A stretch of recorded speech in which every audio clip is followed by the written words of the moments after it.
that you were through having friends. They aren't my friends. They're only roommates.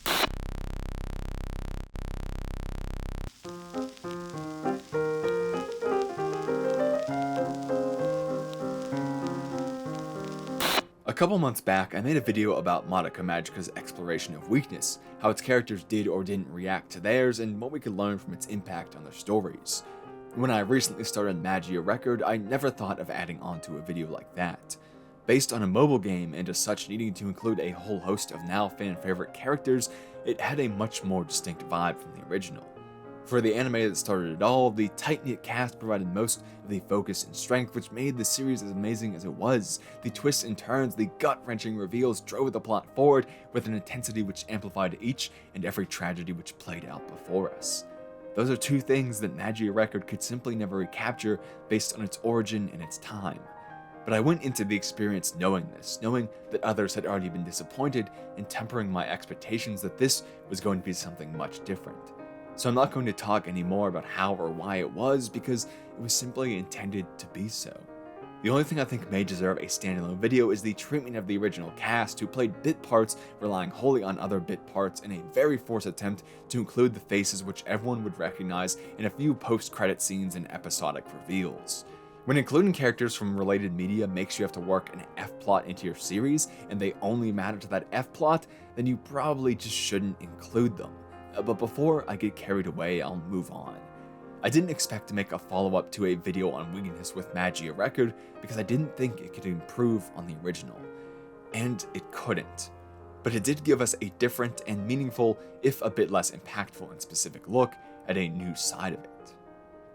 I'll link to the original video now and simply do a brief recap here. The original series of Madoka Magica had a heavy focus on weakness. In one way or another, most of the cast stewed in their own, refusing to recognize it as a sign to grow. Sayaka rejects hers entirely, fearful that she may be an awful person, and instead turns to the world and claims that it is wrong, not her.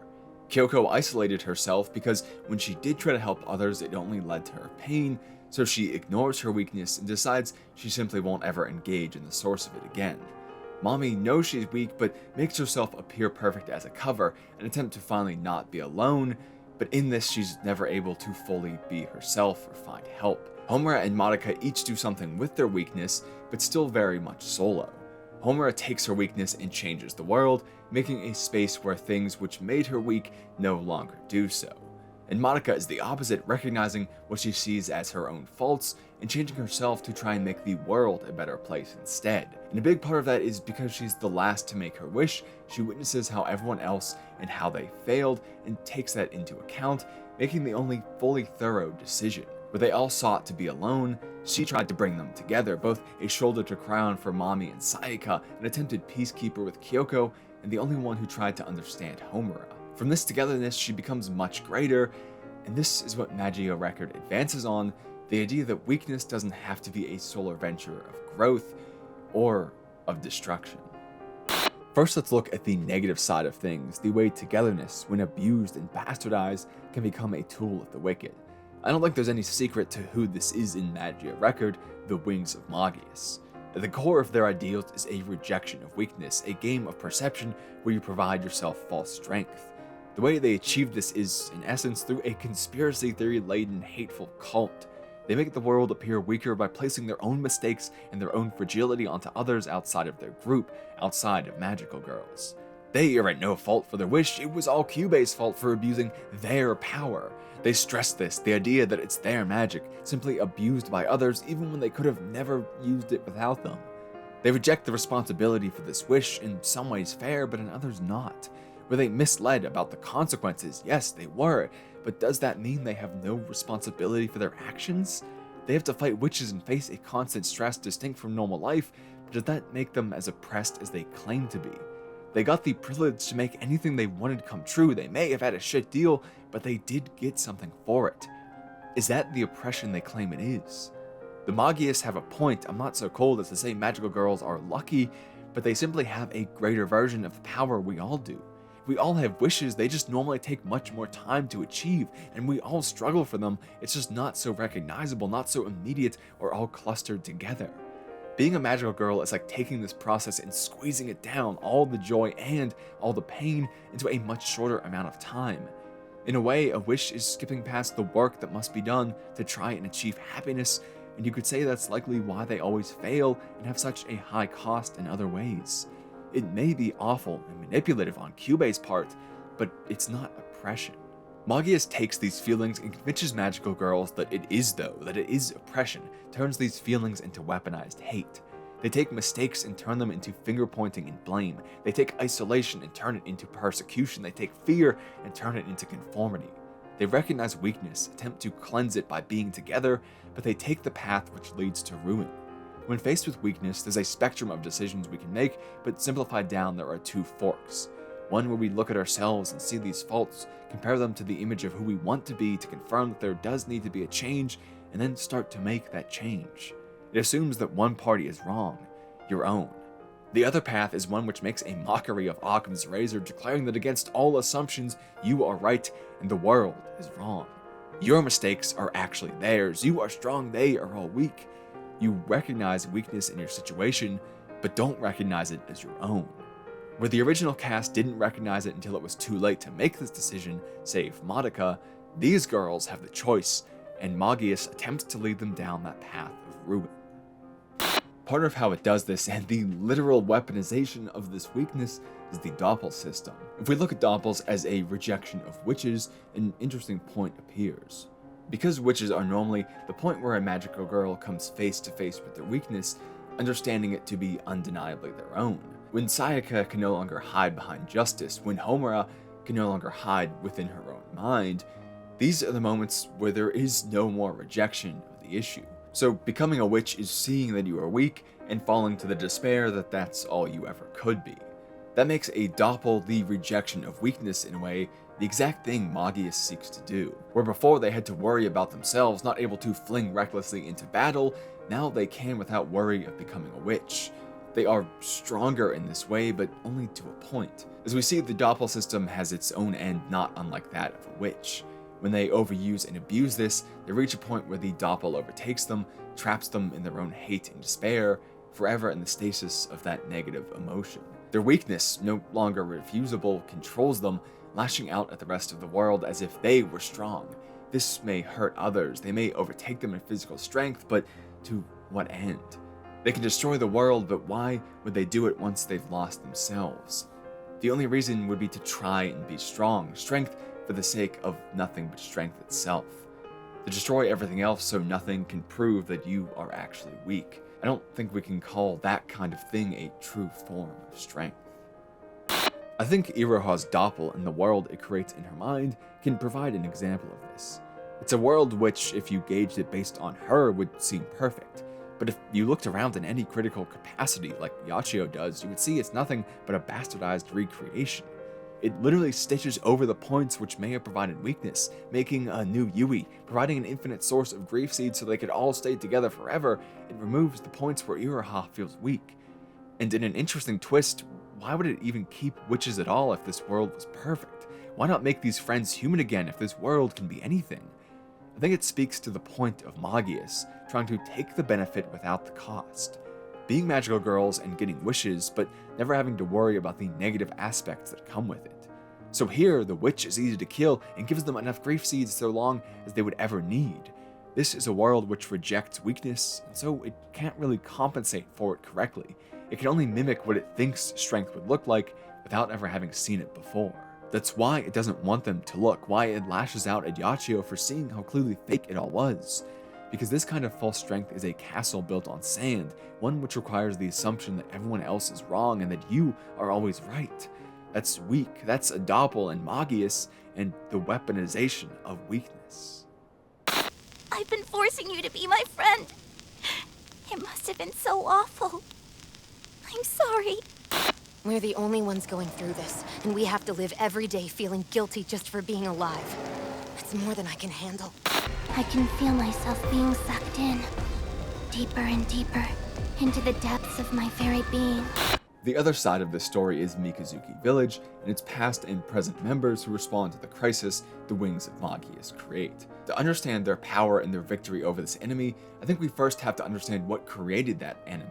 and understand is the key word because its lack was exactly the thing which created Magius. Iroha made her wish so that her sister, Nemu and Toka, could all keep their happy times together.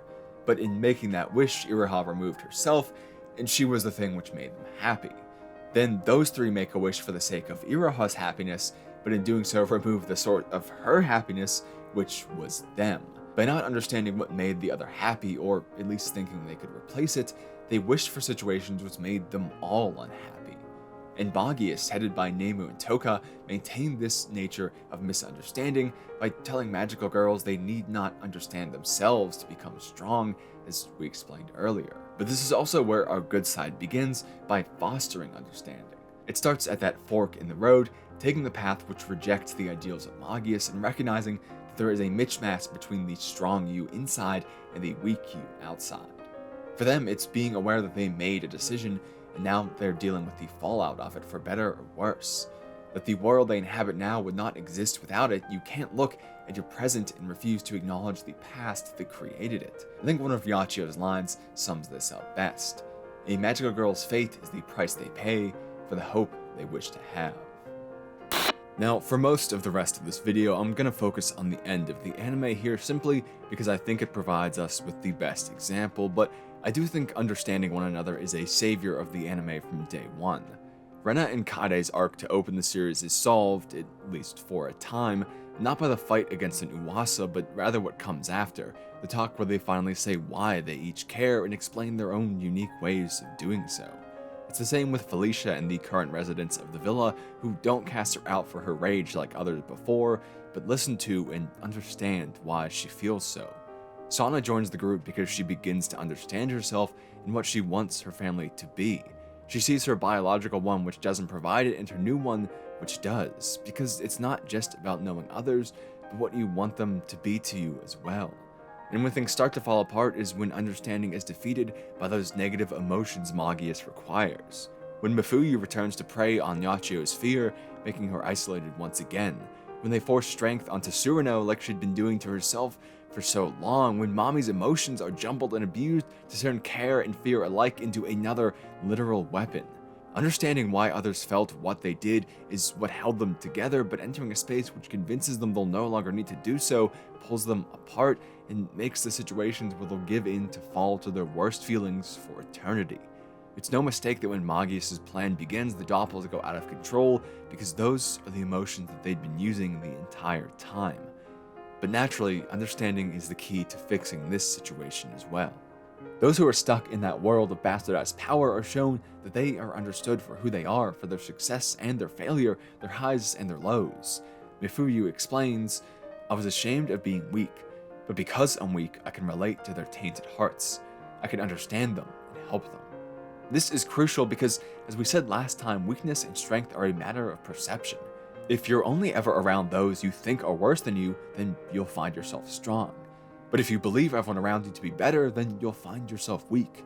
There is no true state of either. There's only what we perceive the situation to be. Understanding rounds out these extremes by showing us that no one is fully better or fully worse. We all have our moments where we are and where we are not. Sometimes we turn to others in failure and they support us, and other times we do the same for them. Hero is not a term which describes great people, but great situations they found themselves in. We all sway between the extremes of weak and strong. In this way, I think the task falling to Mifuyu and Momoko is quite fitting, because they were two characters who were pillars of where they were, a high up in Magius and a teacher for other magical girls. They were, more so than not, seen as those who were strong, and so made others perceive their own weakness. Here, they revealed the truth of their characters to everyone else, which they had only ever done with each other before, and those who felt the need to compensate now felt that need lessened. They began to understand these two much more in full, and in doing so became less weak because they now see that we all are. Sometimes we just miss the moments where everyone else is. When you know this about others, it becomes harder to hate them. Their highs are countered by lows, their harsh moments can be reasoned by the soft ones, and so on. They become full people. It's also fitting that the coordinator is left to help after the fact here, because we don't all need to be strong at once. Sometimes we have to save our moments of glory for the times where they're needed most. If everyone is the hero, then there are no heroes. I want to include a story of my own here, maybe because this video is weak, maybe because I want more evidence to make myself look like a tragic hero, or maybe just because it actually is fitting. But it's about the weakness of others. I've been mostly lucky in my life to avoid loss that wasn't my own fault. I've had family members pass, but I was never really close to any of them. I guess you could say that's a loss of its own, never having these connections, but it means I never had something to really lose. Others I know weren't in the same position, and there's a day I'll never forget sitting outside in the cold, completely unprepared for it, while two of the people I've chosen to be around most in my life cried tears for a pain I had never felt. They'd each lost someone close to them, those irreplaceable connections of family that can never be put to the same feeling as friendship due to the very nature of blood relation. I don't remember the words, but I remember the pain, the harsh biting tongue of loss that spoke in each of their mouths as they related recent pain to each other, not in grand statements, but in simple, short stories. And each small story with the newly formed hint of tragedy, where a happy memory can only be closed now with a sad thought. I sat there in silence, a hand on each back, knowing this wasn't my place to say anything. In a way, that was lucky. I always prided myself on having something to say for every situation, a spin to try and make things better, but here, there was nothing. I had no understanding of these moments of their lives and the pain they now shared together. Even now, I would never say I do. I don't think my bearing witness to the aftermath could do any justice to the reality of their pain. This moment feels almost staged in a way, them on the lower stoop shivering and me above hoping that the small point of contact provide any warmth at all. It's like physicality itself deemed I take the strong position there in that moment of their weakness. And there, from nothing of my own character or effort, I was the strong one. That wouldn't last. Since then, I've had my own moments of weakness, crying poolside after a conscious effort to be drunk, because only then could the words I needed to say ever escape my lips. There, I shared my pain that they had never felt, and as I wept, they took the position of strength atop the diving board that flanked me. From all of this, we didn't understand exactly how the others were weak. We didn't magically now understand a pain that we had never felt, but we'd seen each other down at our worst and most vulnerable. When they have a better situation than me at some time or in some way, I'm less jealous of it now because I see it for what it is, a moment that isn't built on strength that I lack, but the oh-so-human mix of weakness and strength, the essence of sentience itself. I feel less flawed because I know that they are flawed, and they for me. This is the sentiment of understanding and the same energy brought into the finale of the anime. Those who were saved by understanding repay it in the final battle, telling Iroha it's time to share in their failures, their anxiety, their hate, their joy, their happiness, in everything alike. It's time to fill those gaps, to create a space not where they compensate for each other, but where they provide context for each other. I think that's part of what this ending stresses. We shouldn't simply rely on others rather than improving ourselves, but that we need to bear witness to them so we know how, why, and when to improve ourselves. We are all the context of improvement. After all, outside of that group, nobody knows. Most of the world will go on with no idea of what transpired here, how they saved each other, how they saved everyone. They can only create their own record, the context they leave for each other. While the extreme scope of their situation may be unique, it's true that we're all making records, and that these records will go unknown to the vast majority. Only those who write the record with us will know how we failed and how we carried on, how we asked for help or how we assisted instead. Only our co-authors will know our pain and suffering, our joy and satisfaction alike. From that, we grow, we write more pages, tell a more complete story, and make something better that we can introduce to others as time passes. So it's important to let weakness spring forth, to wear your flaws with pride so others will understand us and then allow us to understand them. After all, weakness and strength can't exist without the other, so own up to each when it's your time to. From there, we understand, we complete, we grow, and we write our records. But anyway, that will wrap things up for this video. As always, in the pinned comment there will be important links, my Twitter, my Discord, my Twitch for Thursday nights and Saturday afternoons, and of course my Patreon as well. We can get your name at the end of videos like these amazing people right now, and when we get to, I think, 10 people, we'll start doing some additional benefits as well. But anyway, I'll just say thank you for watching, and I hope I'll see you again soon.